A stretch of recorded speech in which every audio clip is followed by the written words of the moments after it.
হ্যাঁ দোস্ত, কি করতেছো? এই খড়ি দিচ্ছি দোস্ত। মরিচে? হ্যাঁ মরিচে।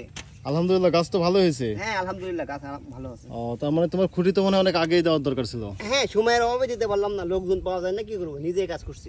আচ্ছা আচ্ছা, তার মানে গাছে তো দেখলাম যে মরিচও ধরছে। হ্যাঁ গাছে মরিচ দিচ্ছে, এটা ইন্ডিয়ান জাত ভ্যারাইটি, হ্যাঁ কাজল জাত। কাজল, আচ্ছা হ্যাঁ। আচ্ছা। তার মানে বোঝা যাচ্ছে গাছের গঠন দেখে গাছের গঠন খুবই সুন্দর, খুবই আর সুন্দর, গাছে খুবই সুন্দর। প্রত্যেকটা গাছে জালি আছে, 15 দিনের মধ্যে মাল নেমে যাবে। মাশাআল্লাহ মাশাআল্লাহ। তো এইভাবে কি এটা কি কুঞ্চি দিয়ে দিচ্ছো? হ্যাঁ হ্যাঁ।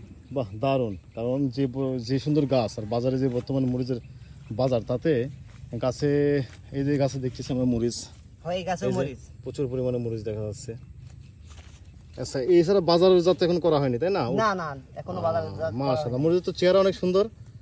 এবার নতুন উন্নত মানের জাত তো, এটা ভালো হবে। আচ্ছা আচ্ছা, বাহ সুন্দর, খুবই সুন্দর। ঠিক আছে তাহলে, কারণ খুঁটি না দিলে তো বিপদ। খুঁটি না দিলে তো, গাছ যদি খুঁটি না দিই, হুম হুম, বাতাস হলে তো গাছ পড়ে যাবে, হ্যাঁ। লোড নিতে পারছে না গাছ। আচ্ছা, এই খুঁটিটা আরো অনেক আগেই দেওয়ার দরকার ছিল। অবশ্যই অবশ্যই। ঠিক আছে দোস্ত, ধন্যবাদ।